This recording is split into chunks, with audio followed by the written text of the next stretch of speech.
Hello दोस्तों, स्वागत है आप सभी का इस चैनल पे। और यहाँ पे हम लोग बात कर रहे हैं प्रीवियस ईयर पेपर एनालिसिस के बारे में। ओके, और आपका जो 2 अप्रैल 2016 का सेकेंड शिफ्ट का एनटीपीसी का पेपर है उसको हम लोग अच्छे से कवर करेंगे। मैथ्स का जो आपका 30 क्वेश्चंस था वो मैंने बना दिया एक लेक्चर। रीजनिंग का जो आपका 30 क्वेश्चंस था उसका लेक्चर मैंने बना दिया। और अब ये जो लेक्चर है इसमें आपका जनरल साइंस, जनरल नॉलेज और करंट अफेयर्स तीनों से मिला करके जो बाकी का 40 क्वेश्चंस है इसको हम लोग देखेंगे। एक पेपर एक सेट, दूसरा पेपर दूसरा सेट। मतलब अगर यहाँ पे set 1, set 2, set 3, set 4, set 5 करके आते चला जाएगा। और जितना भी आपका प्रीवियस ईयर का एनटीपीसी का पेपर है, एएलपी का पेपर है, आरपीएफ का पेपर है, ग्रुप डी का पेपर है, मैं कोशिश कर रहा हूं आपका कवर करने का। हमेशा एक बात याद रखना, प्रीवियस ईयर पेपर एनालिसिस से अच्छा प्रिपरेशन नहीं होता है। अगर आप सारे पेपर का हर एक maths, reasoning, general science, general awareness का क्वेश्चन कर लोगे ना तो एग्जामिनेशन हॉल में काफी सारा क्वेश्चंस आपका डायरेक्ट कॉमन इसी कॉन्सेप्ट पे आ जाएगा। ओके, डिस्क्रिप्शन में अनलिमिटेड एजुकेशन ऐप का लिंक है, आप सभी लोग डाउनलोड कर लेना। 6000 से ज्यादा लोग वहां पे पढ़ाई कर रहे हैं। ओके, और आपको इस प्रीवियस ईयर पेपर का टेस्ट सीरीज भी मिल जाएगा। सेम पेपर का जो पेपर आपका ये है ना, सेम पेपर का सेम क्वेश्चन दोनों लैंग्वेज में आपको वहां पे मिल जाएगा। तो आप लोग दोगे तो आपको अपना परफॉर्मेंस एनालिसिस पता चलेगा कि आप कितना पानी में हो। ठीक है, वहां पे आपको सेक्शनल टेस्ट भी मिलेगा, मैथ, रीजनिंग, जनरल साइंस का अलग अलग, और आपको कंबाइंड टेस्ट भी मिलेगा। तो चलो देख लेते हैं हम लोगों का ये 2 अप्रैल का आपका पेपर जो है सेकेंड शिफ्ट का, ये क्या है। तो हम लोग स्टार्ट करते हैं। सबसे पहले देख लेते हैं हम लोग इसका क्वेश्चन नंबर 3। क्वेश्चन नंबर 3 आप लोग अच्छे से देखो, ये कंप्यूटर का है, फंडामेंटल ऑफ कंप्यूटर कह सकते हो। इससे रिलेटेड भी 500 प्लस एमसीक्यूज सेलेक्टेड क्वेश्चंस का लिस्ट का टेस्ट सीरीज और पीडीएफ आपको ऐप पे मिलेगा, जहां से ही क्वेश्चन आपको आएगा। जैसे कि the process when the computer is switched on and the operating system gets loaded from hard disk to main memory is called. तो इसको हम लोग बोलते हैं बूटिंग। क्या बोलते हैं? बूटिंग, बूट करना। जनरली आप लोग लैपटॉप फॉर्मेट अगर खुद से मारे होगे तो आप लोगों को पता होगा कि बूटिंग क्या होता है। ठीक है, चलो इसके आगे। और पढ़ाते पढ़ाते मैं आप लोगों को जो जो टॉपिक बताऊंगा उस टॉपिक को आप लोग नोट कर लेना एक पेज में अलग से। हर लेक्चर में आपको 1-2 टॉपिक बताऊंगा और वो सारे टॉपिक का लिस्ट जो है ना आपको एक जगह करना है और उस टॉपिक का प्रिपरेशन अच्छे से करना है। जैसे कि यहाँ पे देखो, which Indian won the 2014 Nobel prize for peace. तो ये आपका 2016 में पेपर हुआ था, तो आपका 14 का पूछा था। मान लो आपका पेपर कभी 2022 में होगा तो आपको जो है सो हो सकता है 2021 का, 2020 का, 2019 का पूछे। तो आपको क्या समझ में आया? आपको समझ में आया कि नोबेल प्राइज कब से स्टार्ट हुआ, फर्स्ट टाइम किसको किसको दिया गया, नोबेल प्राइज किस किस फील्ड में दिया जाता है, अभी आपका इस डेट पे इस ईयर में नोबेल प्राइज किसको मिला है, ये सारा चीज आपको याद रखना है। आपको जो है सो 2014 में पीस के लिए 2 को मिला था, एक मलाला यूसुफजाई और एक कैलाश सत्यार्थी। तो दोनों आंसर होना चाहिए, बट आपसे पूछा है इंडियन। क्वेश्चन को अच्छा से देखना हमेशा, इंडियन। तो मलाला यूसुफजाई जो है वो आपका पाकिस्तान से बिलोंग करती है और कैलाश सत्यार्थी आपका इंडियन है। तो इस क्वेश्चन का राइट आंसर होगा कैलाश सत्यार्थी।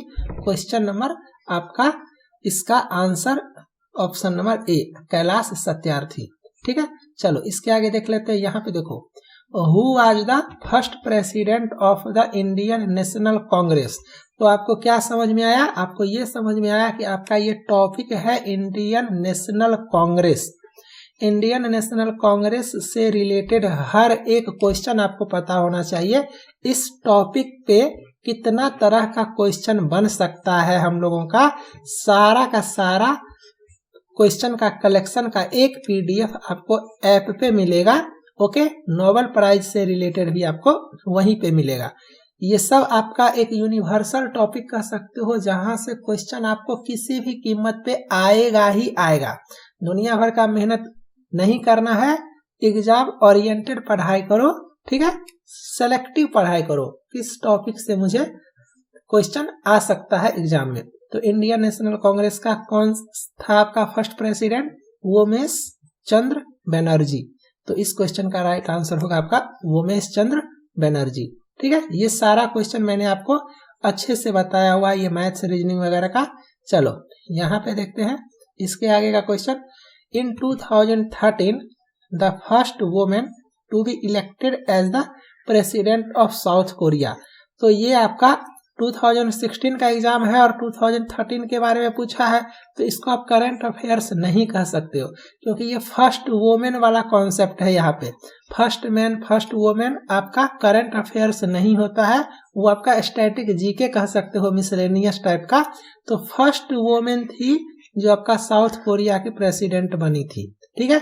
तो इस क्वेश्चन का आंसर आपका हो जाएगा पार्क ग्यून है। चलो क्वेश्चन नंबर 12 देखते हैं। The Mughal empire was founded by. तो आप सब एक पेज में मुगल एम्पायर भी टॉपिक का नाम लिख लेना। Nobel prize, National Congress, Mughal empire. तो इसका फाउंडेशन जो है वो आपका बाबर डाला था। और मुगल एम्पायर जब आप लोग अच्छे से याद करोगे तो आपका इसका असेंडिंग ऑर्डर भी पता चलेगा या डिसेंडिंग ऑर्डर, कि बाबर के बाद कौन आया, उसके बाद कौन आया, उसके बाद कौन आया। वहां से भी क्वेश्चन आता है किसका बेटा का क्या नाम है, किसके पापा का क्या नाम है। ओके, तो इसको आपको समझ में आ गया। चलो इसके आगे ये सब क्वेश्चन मैंने आपका करवा दिया है और ये आपका किसी दूसरे लैंग्वेज में है, इसको छोड़ो। चलो the oldest oil field in Asia. ये सब क्वेश्चन को आप स्टार मार्क कर लेना, क्योंकि ये असम में जो डिगबोई है ना, असम में जो आपका डिगबोई है, डिगबोई जिसको बोलते हो, ये आपका सबसे पुराना ऑयल फील्ड है पूरे के पूरे एशिया में, ठीक है। पूरे के पूरे एशिया में सबसे पुराना ऑयल फील्ड कौन सा है? असम का डिगबोई। तो इस क्वेश्चन का आंसर आपका ऑप्शन नंबर बी। पढ़ाते टाइम जितना भी क्वेश्चन को स्टार मार्क करूंगा ना, वो सभी आपके दिमाग पे होना चाहिए। Sound wave are. तो यहाँ पे मैं एक छोटा सा ट्रिक बता देता हूँ, ये साइंस से रिलेटेड क्वेश्चन है। आपका हमेशा आता है एक साउंड वेव होता है और एक आपका लाइट होता है। तो एक आपका ट्रांसवर्स होता है, एक आपका ट्रांसवर्स होता है और एक आपका लॉन्गिट्यूडिनल होता है। तो हमेशा ये क्वेश्चन आता है कि साउंड ट्रांसवर्स है या लॉन्गिट्यूडिनल, लाइट आपका ट्रांसवर्स है या लॉन्गिट्यूडिनल, और काफी लोग परेशान होते हैं। तो इसको ट्रिक बता देता हूँ। ये लाइट है ना, तो लाइट में टी है, लाइट में टी है ना, तो टी से ट्रांसवर्स। क्लियर? ऐसे याद रखना, आंख बंद करके। लाइट में टी है तो टी से ट्रांसवर्स। तो लाइट आपका क्या हो गया? Transverse in nature. और साउंड आपका क्या हो गया? Longitudinal in nature. तो ये आपको समझ में आ गया, ठीक है। बट यहाँ पे आपसे फॉल्स के बारे में पूछा है, फॉल्स के बारे में पूछा है। तो साउंड तो मेरा लॉन्गिट्यूडिनल हुआ, तो ये मेरा सही है, ठीक है, ये मेरा सही है। साउंड आपका एक तरह का प्रेशर वेव भी है, क्योंकि इस तरह से जाता है, लॉन्गिट्यूडिनल इस तरह से जाता है, आपका प्रेशर वेव भी है। तो ये भी आपका सही है। और साउंड वेव एक तरह का आपका मैकेनिकल भी है, तो ये भी आपका सही है। तो फॉल्स पूछा है तो इलेक्ट्रोमैग्नेटिक होगा, ठीक है, इलेक्ट्रोमैग्नेटिक होगा। तो इस क्वेश्चन का क्वेश्चन नंबर 19 का राइट आंसर होगा इलेक्ट्रोमैग्नेटिक। साउंड आपका इलेक्ट्रोमैग्नेटिक नहीं होता है, तो ये फॉल्स पूछा है, तो इलेक्ट्रोमैग्नेटिक आंसर होगा। तो यहाँ से आपको ये याद रखना है कि साउंड आपका लॉन्गिट्यूडिनल है, लाइट आपका ट्रांसवर्स है, और साउंड आपका लॉन्गिट्यूडिनल के साथ साथ प्रेशर और मैकेनिकल भी है। इतना आप लोग याद रखना। इसके आगे हम लोग देख लेते हैं आपका question number 22। How many bones does a new born human baby have. तो इस क्वेश्चन का राइट आंसर देखो, ये आपका क्या दिया हुआ है? न्यू बॉर्न बेबी, जो नया नया बच्चा जन्म लेता है ना, जिसका बर्थ होता है, उसके बारे में पूछा गया है। तो इस क्वेश्चन का आंसर होगा आपका 350। हम लोगों के पूछा जाता है, अगर हम लोगों का यंग का, तो 206 होता।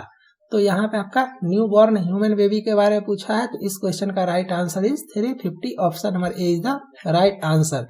और पढ़ते पढ़ते ये सब आपको याद होना चाहिए, ऐसा नहीं है कि आगे चल के इसको फिर से रिवीजन करना है।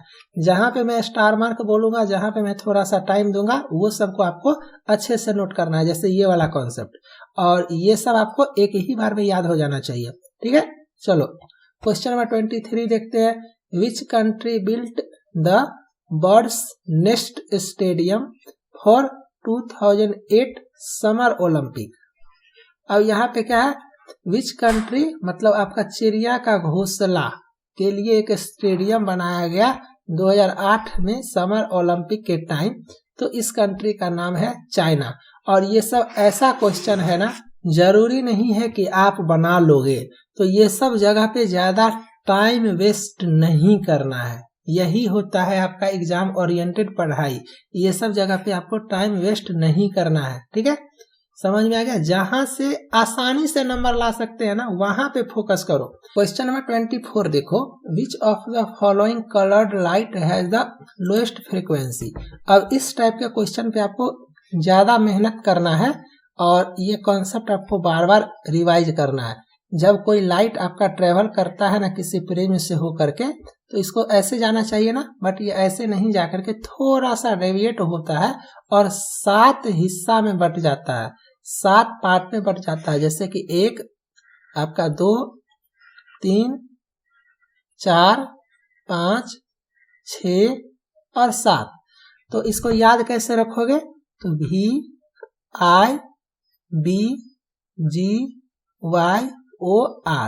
ये वाला कॉन्सेप्ट याद रखना, जिसको बोलते हो विव गियोर, ऐसे गियोर, ठीक है। ये आपका होता है वायलेट, ये आपका इंडिगो, ये आपका ब्लू, ग्रीन, येलो, ऑरेंज और रेड। तो ये आपको पता चला। अब एक क्वेश्चन आता है, सबसे ज्यादा वेवलेंथ होता है आपका रेड का। यहाँ से बहुत सारा क्वेश्चन बनता है, जैसे कि आपका रेड सिग्नल हमेशा रोकने के लिए या डेंजर के लिए रेड क्यों होता है, तो आप बोलोगे क्योंकि उसका वेवलेंथ काफी ज्यादा होता है। और जब वेवलेंथ ज्यादा होगा तो फ्रीक्वेंसी आपका क्या होगा, बताओ, फ्रीक्वेंसी आपका कम होगा। तो इससे क्या होगा, वो कम डेविएट करेगा। वेवलेंथ काफी ज्यादा है, फ्रीक्वेंसी काफी कम है, तो वो कम डेविएट करेगा। तो जब काफी दूर से आपका रेड लाइट आता है ना, तो वो काफी कम डेविएट करता है, तो हम लोगों को वो दिखता है, हम लोगों के आंख के पास वो दिखता है, ठीक है। सन आपका, जैसे कि आप अर्थ पे हो, सन जब आपको मॉर्निंग में या इवनिंग में क्यों रेड कलर का दिखता है बताओ, जबकि वो सबसे ज्यादा लार्जेस्ट डिस्टेंस पे होता है। मॉर्निंग में सबसे ज्यादा डिस्टेंस पे सन होता है, तो वहां से जो कलर आपका आता है वो 7 कलर आता है, बट अपने आंख तक सिर्फ रेड ही पहुंच पाता है मॉर्निंग के टाइम पे। क्यों?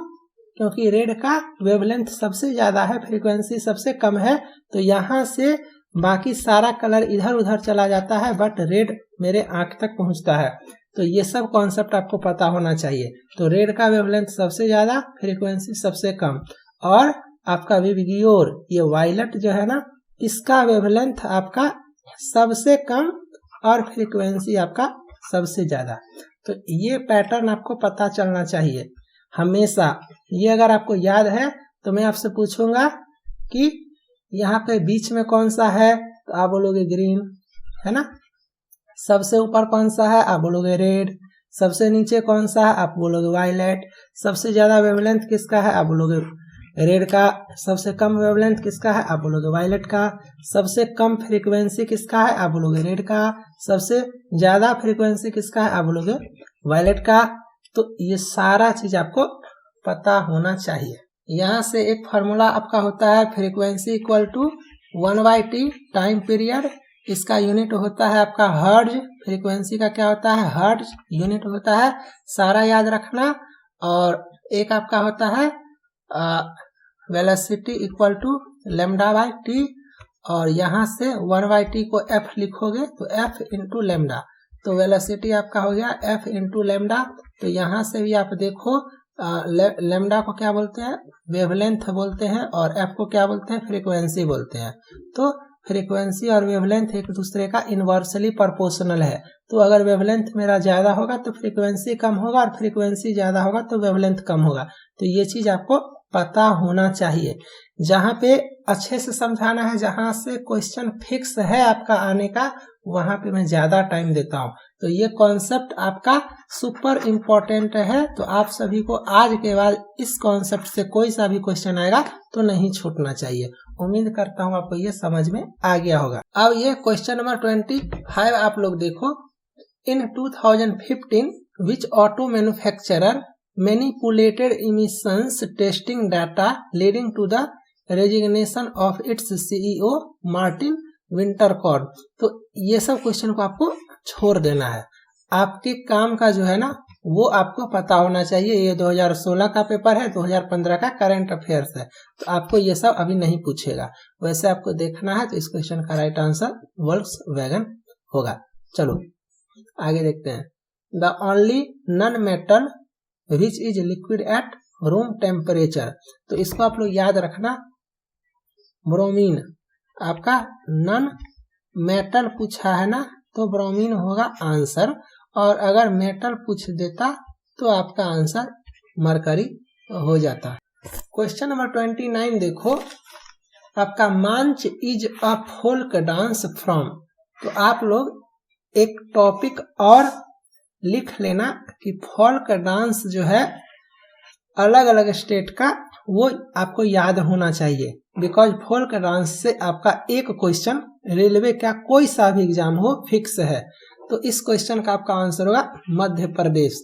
मध्य प्रदेश में आपका फोल्क डांस मांच मनाया जाता है, सेलिब्रेट किया जाता है मलावा में। ठीक है, चलो क्वेश्चन नंबर 30।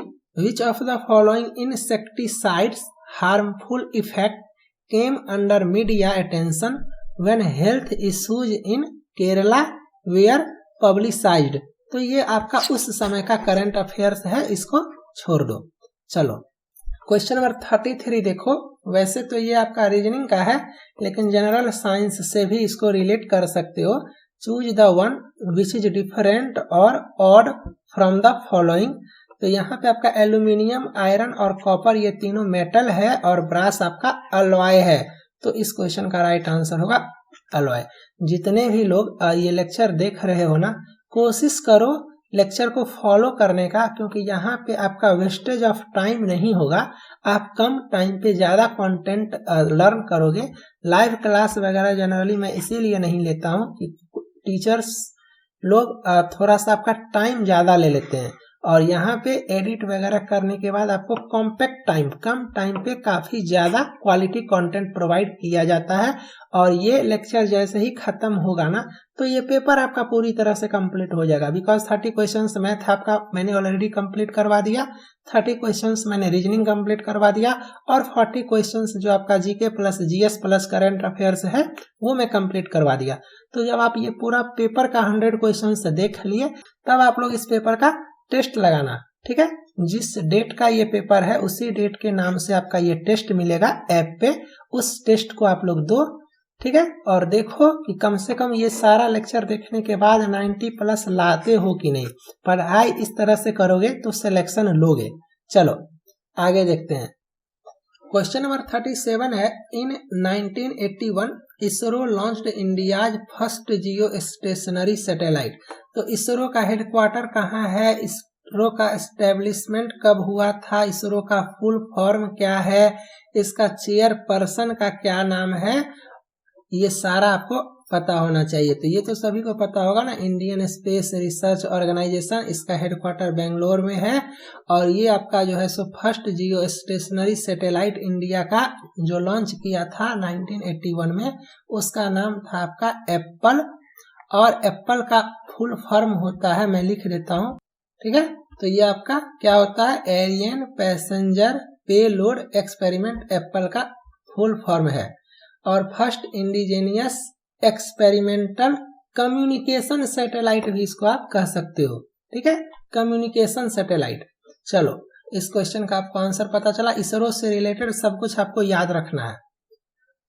इसके आगे देखते हैं question number 38, which of the following was the first antibiotic discovered by Alexander Fleming in 1928। तो इस क्वेश्चन का राइट आंसर होगा पेनिसिलिन। सभी को पता है पेनिसिलिन का डिस्कवर कौन किया था, अलेक्जेंडर फ्लेमिंग।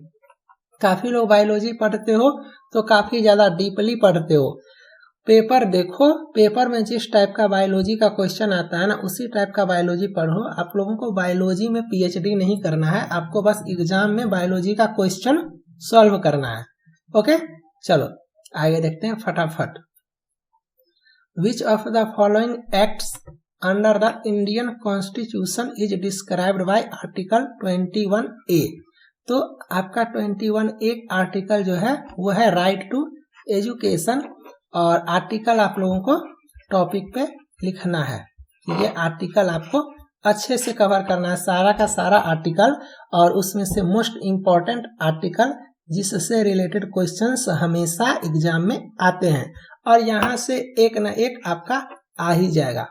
चलो question number 44, which of the following monuments built by Mohammad Quli Qutub Shah is said to be built to commemorate the eradication of plague. Plague जो आपका खत्म हो गया था उसके खुशी में कुतुब शाह ने क्या बनाया था? तो इस क्वेश्चन का आपका आंसर हो जाएगा चार मीनार। चार मीनार कौन बनाया था? कुतुब शाह। ये भी आप लोग याद रखना, और किस लिए बनाया था ये भी आप लोग याद रखना, ठीक है। और इस टाइप का क्वेश्चन काफी ज्यादा इंपॉर्टेंट होता है, तो इसको भी थोड़ा सा ध्यान में रखना। विच of the following is not an example of word processor? तो आप सभी को पता है माइक्रोसॉफ्ट वर्ड आपका वर्ड प्रोसेसर सॉफ्टवेयर है, डॉक भी आपका वही है, और काफी लोग एक्सेल को भी वही बोलेंगे, बट एक्सेल में आप लोग वर्ड को नहीं करते हो। आपका ये IBM लोटस जो सिम्फोनी है ये आपका वर्ड प्रोसेसर है। ये माइक्रोसॉफ्ट एक्सेल जो है ये आपका डाटा शीट कह सकते हो। ये इस क्वेश्चन का राइट आंसर होगा। काफी लोग इस क्वेश्चन का आंसर IBM लोटस सिम्फोनी मारेंगे, जो कि गलत है। आपका माइक्रोसॉफ्ट एक्सेल इस क्वेश्चन का राइट आंसर होगा, इसको भी याद रखना। क्वेश्चन नंबर आपका 50 है, how high is the badminton net at the centre? अब यहाँ से बैडमिंटन, वॉलीबॉल, फुटबॉल, क्रिकेट, ये सबसे related trophy, number of players, उसका जो खेल का मैदान बोलते हो उसको क्या बोलते हैं, उसका साइज क्या होता है, और उससे रिलेटेड टर्म। तो ये आपको अच्छे से कवर करना है, बिकॉज एक नंबर आपका यहाँ से फिक्स है, ठीक है। तो यहाँ पे तो हम लोग प्रीवियस ईयर पेपर एनालिसिस देख रहे हैं, तो यहाँ पे सारा चीज डिटेल्स से नहीं पढ़ेंगे। आप लोग टॉपिक इसको भी राइट कर लेना कि मुझे स्पोर्ट्स वाला जो है खेल खिलाड़ी और उससे रिलेटेड टर्मिनोलॉजी अच्छे से कवर करना है, तो इसको आप लोग याद रखना, ठीक है, कि इस टॉपिक को मुझे कवर करना है। चलो इस क्वेश्चन का राइट आंसर होगा 5 फीट 5 फीट आपका बैडमिंटन नेट का हाइट होता है सेंटर में। चलो इसके आगे देखते हैं फटाफट क्या है। ये सारा मैंने आपका कवर करवाया हुआ है। इस लेक्चर में हम लोग सिर्फ जनरल साइंस, जनरल नॉलेज और करंट अफेयर्स ही देख रहे हैं। The operating system Unix is the trademark of. तो ये यूनिक्स जो है ये ट्रेडमार्क किसका है? बेल लेबोरेटरीज का। और ये सब क्वेश्चन ऐसा है ना जो कितना भी पढ़ोगे आप ये नहीं कह सकते हो कि हम बना सकते हैं, इसीलिए तो प्रीवियस ईयर प्रैक्टिस करवाया जाता है। इस टाइप का क्वेश्चन अगर आपने आज देख लिया तो अब ये क्वेश्चन कभी भी पूछेगा तो आप बना दोगे। चलो, the first large scale electrical air conditioning was invented and used in 1902 by. तो इस क्वेश्चन का राइट आंसर होगा ऑप्शन नंबर 1 आपका ए, विलिस हाविलैंड कैरियर। यहाँ पे इसका पूरा नाम भी है ऐसे, विलिस हाविलैंड कैरियर, ठीक है। ये आपका फर्स्ट एसी कह सकते हो जो इलेक्ट्रिकली ऑपरेट होता है आपका, उसका इन्वेंशन किया था 1902 में। चलो क्वेश्चन नंबर 62 हो गया। इसके आगे देखते हैं क्वेश्चन नंबर 64 है, Which of the following is the most common kidney stone compound. तो किडनी में जो आपका स्टोन का फॉर्मेशन होता है वो कैल्शियम ऑक्जेलेट से होता है। सभी लोगों का ये क्वेश्चन का आंसर आता होगा। कैल्शियम ऑक्जेलेट जो होता है इसी से किडनी में आपका स्टोन का फॉर्मेशन होता है, और कभी कभी इसका फुल फॉर्म भी आ जाता है, तो आप लोग इसको भी याद रखना, CaC2O4। ठीक है, CaC2O4 ये आपका कैल्शियम ऑक्जेलेट का फॉर्मूला हुआ। और जो लोग लेक्चर देख रहे हो और सीरियसली देख रहे हो, आप लोग कमेंट करो कि जिप्सम का और प्लास्टर ऑफ पेरिस का फॉर्मूला क्या होता है। जिप्सम का और प्लास्टर ऑफ पेरिस का फॉर्मूला क्या होता है। चलो यहाँ पे देखो, in 2015 underground glacier of frozen water were discovered. फिर से वही 2016 का पेपर, 2015 का करंट अफेयर्स। इस क्वेश्चन का राइट आंसर आपका मार्स। वैसे भी आप लोग मार सकते थे इस क्वेश्चन का आंसर। चलो question number 69, which leader adopted orthodox Christianity as the official religion of Russia. तो इस क्वेश्चन का आंसर आपका होगा व्लादिमीर द ग्रेट। ये सब क्वेश्चन ऐसा है जो आप कितना भी पढ़ाई कर लो ना, आप 100% श्योर नहीं रहोगे कि मैं एग्जामिनेशन हॉल में बना दूंगा। इसीलिए मैं बार बार फोकस करता हूँ, मैथ 30 क्वेश्चन पे फोकस करो, रीजनिंग 30 क्वेश्चन पे फोकस करो, और आपका जीएस एटलीस्ट आपका 20 क्वेश्चंस पे फोकस करो। 30-30 60 और 20 70 क्वेश्चन, 30-30 60 और 20 80 क्वेश्चंस पे आपका फोकस रहेगा ना, तो इसी में कोशिश करो 70+ स्कोर करने का। और बाकी जो आपका जीके है और करंट अफेयर्स है, तो इस जीके में जो स्टैटिक जीके है, जैसे कि आपका नोबेल प्राइज वगैरह हो गया, आर्टिकल वगैरह हो गया, जहां से क्वेश्चन आपका फोल्क डांस वगैरह हो गया, स्पोर्ट्स हो गया, ट्रॉफी हो गया, जहां से क्वेश्चन आपका फिक्स है वहां पे फोकस करो। इसरो वगैरह हो गया, किसका चेयरपर्सन का क्या नाम है, किसका एस्टेब्लिशमेंट कब हुआ था, किसका हेडक्वार्टर कहाँ है, ये सब पे फोकस करो। और इस पे ज्यादा फोकस मत करो, आप अपने हिसाब से देखते रहो, पढ़ते रहो आधा 1 घंटा पर डे। अगर बनना होगा तो बनेगा, नहीं बनना होगा तो नहीं बनेगा।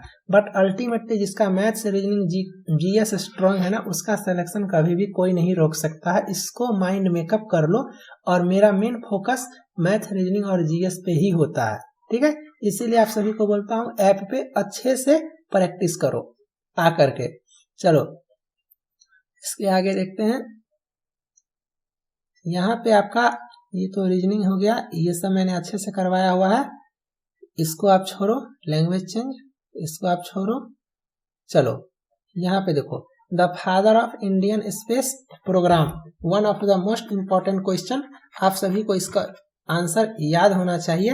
विक्रम साराभाई, क्या होगा इस क्वेश्चन का आंसर? विक्रम साराभाई। तो इस क्वेश्चन का आंसर आपको याद रखना, अंबालाल कह सकते हो, बट उसको छोड़ो, विक्रम साराभाई याद रखो ना। इसको बोलते हैं father of Indian space programme. The filament of a light bulb is made up of, मतलब लाइट का जो आप लोग जलाते हो घर में, खास करके 100 वाट का बल्ब, 100 वाट का जो बल्ब जलाते हो, जो पहले जलाते थे, अभी तो एलईडी का जमाना है ना। तो आप सभी के लिए क्वेश्चन है कि इस एलईडी का फुल फॉर्म क्या है, कमेंट करो। और ये आपका लाइट बल्ब का फिलामेंट टंगस्टन होता है। इस क्वेश्चन का राइट आंसर आपका टंगस्टन होगा। तो टंगस्टन का आपका मेल्टिंग पॉइंट कितना होता है ये कमेंट करो। देखो तो सही, पढ़ते पढ़ते इतना सारा इंपॉर्टेंट क्वेश्चंस का प्रैक्टिस आपको करवा दूंगा ना। एलईडी का फुल फॉर्म और आपका टंगस्टन का मेल्टिंग पॉइंट कमेंट करना है, जिप्सम प्लास्टर ऑफ पेरिस का फॉर्मूला कमेंट करना है। ये सब आपका फिक्स है, क्वेश्चन यहाँ से बनता ही है, और कंफ्यूजिंग क्वेश्चन है, लोग गलत करते ही हैं, ठीक है। चलो, व्हाट इज C12H22O11? तो C12H22O11 क्या होता है बताओ? तो ये आपका होता है शुगर, इसको बोलते हैं सुक्रोज। क्या बोलते हैं? सुक्रोज बोलते हैं। सुक्रोज को ही शुगर बोलते हैं, एस से सुक्रोज और एस से शुगर, इसको भी याद रखना। और इसका फॉर्मूला होता है C12H22O11। कभी कभी क्वेश्चन आता है sucrose is also known as, तो आप क्या बोलोगे? शुगर, ठीक है। और ये जो सुक्रोज होता है ना, ये आपका होता है डाई डाइसैकेराइड। डाइसैकेराइड मतलब क्या हुआ आपका, ये आपका ग्लूकोज प्लस फ्रुक्टोज इससे मिल करके बना हुआ होता है। ग्लूकोज प्लस फ्रुक्टोज मिल करके बनता है सुक्रोज। और ये इंपॉर्टेंट क्वेश्चन है रेलवे के लिए, तो इसको भी याद रखना। मैं बार बार बोलता हूँ बायोलॉजी वहीं पर हो जो एग्जाम में आपका काम आए। ज्यादा डीप बायोलॉजी पढ़ने से कोई फायदा नहीं है, ठीक है। अगर डीप पढ़ना है ना तो फिजिक्स पढ़ो, फिजिक्स पढ़ो, बिकॉज फिजिक्स से आपका काफी हेल्प मिलेगा। बायोलॉजी डीप पढ़ के कोई फायदा नहीं है। बायोलॉजी से नॉर्मल क्वेश्चन ही आते हैं एग्जामिनेशन हॉल में। देखो, in tennis hard court is the type of court whose surface is made of. अब इसका आंसर होगा कंक्रीट। हार्ड कोट पूछा है ना, हार्ड कोट तो क्ले वाला भी होता है, बट यहाँ पे आपका हार्ड पूछा है तो हार्ड से आप लोग समझ सकते हो कंक्रीट होगा इसका आंसर। और आपको ये पता चला कि वहां पे बैडमिंटन का आपका पूछा था नेट का हाइट, यहाँ पे आपका टेनिस के बारे में पूछा। तो मैं आपको बार बार बताता हूँ ना कि स्पोर्ट्स से रिलेटेड क्वेश्चंस एग्जाम में आते हैं, तो उसको आप लोग ध्यान रखना। चलो आगे देखते हैं। ये सारा हो गया, ये सब कुछ मैंने बताया हुआ है। The national song of India, तो नेशनल सॉन्ग क्या है आपका, नेशनल बर्ड वगैरह क्या है, नेशनल एंथम, सब कुछ आपको याद रखना है। तो नेशनल सॉन्ग क्या है और नेशनल एंथम क्या है। तो एंथम है आपका जन गण मन और सॉन्ग है आपका जिसको बोलते हो वंदे मातरम। तो ये आपका कौन लिखा था, तो ये आपका लिखा था बंकिम चंद्र चटर्जी। और नेशनल एंथम जो है वो आपका लिखा था रविंद्रनाथ टैगोर। तो इसको याद रखना अच्छे से, ठीक है। काफी कंफ्यूजिंग क्वेश्चंस है। और नेशनल एंथम जो रविंद्रनाथ टैगोर लिखा था जन गण मन को बोलते हैं, और उसको गाने में 52 सेकंड लगता है। और नेशनल सॉन्ग जो आपका वंदे मातरम है जिसको बंकिम चंद्र चटर्जी ने कंपोज किया था, इसके लिए आई थिंक 65 सेकंड लगता है। आप लोग एक बार क्रॉस चेक कर लेना 65 या 62 है, चलो कमेंट करना। इसके आगे देखते हैं, विच of the following is not an effect of noise pollution. Noise pollution की वजह से जो है सबका हाइपर टेंशन होता है, ये बात सही है। हाइपर टेंशन होता है, ये बात सही है। कुछ कुछ एनिमल्स का डेथ हो जाता है, ये बात भी सही है। और टिटनस, ये टिटनस नहीं है आपका, ये टिनाइटस है, इसको ऐसे बोलो टिनाइटस। तो ये एक तरह का डिजीज है, इसको बोल सकते हो परसेप्शन ऑफ नॉइज या ringing in the year, ringing in the year, tinnitus. तो टिनाइटस, डेथ ऑफ एनिमल और हाइपरटेंशन, ये तीनों आपका नॉइज पॉल्यूशन का इफेक्ट है। ओजोन डिप्लेशन का नॉइज पॉल्यूशन से कोई लेना देना नहीं है। तो इस क्वेश्चन का राइट आंसर होगा आपका ओजोन डिप्लेशन, ठीक है। चलो इसके आगे देखते हैं, ये सारा खत्म। एक आपका यहाँ पे फिर से देखो, ये भी आपका इंपॉर्टेंट है। वहां पे प्लेग वाला था चार मीनार, और यहाँ पे है आपका which of the following popular tourist destinations of India were built in 1911 to commemorate the visit of King George V पंचम एंड क्वीन मैरी। तो इस क्वेश्चन का भी आंसर आप लोगों को याद रखना है, और ये सुपर इंपॉर्टेंट क्वेश्चन है, इसको जरूर से याद रखना क्योंकि ये बार बार पूछा गया है। तो gateway of India, gateway of India, ठीक है। तो ये मैंने 100 क्वेश्चन डिस्कस किया, और जितना सारा जगह पे मैंने स्टार मार्क किया है, आप सभी को सब कुछ पता होना चाहिए। जो जो मैंने कॉन्सेप्ट बताया वो पता होना चाहिए, और जो जो टॉपिक मैंने आपको लिखाया उस टॉपिक पे आपको घर में ही पढ़ाई करते रहो कोई सा बुक लेकर के। और इस पेपर का टेस्ट सीरीज अब आप लोग दो, और कोशिश करो कि 90+ स्कोर आता है कि नहीं। आप लोग टेस्ट देते हो तो सारा रिकॉर्ड मेरे पास आता है। उम्मीद करता हूँ लेक्चर अच्छा लगा होगा। रेगुलर फॉलो करते रहो। बाय।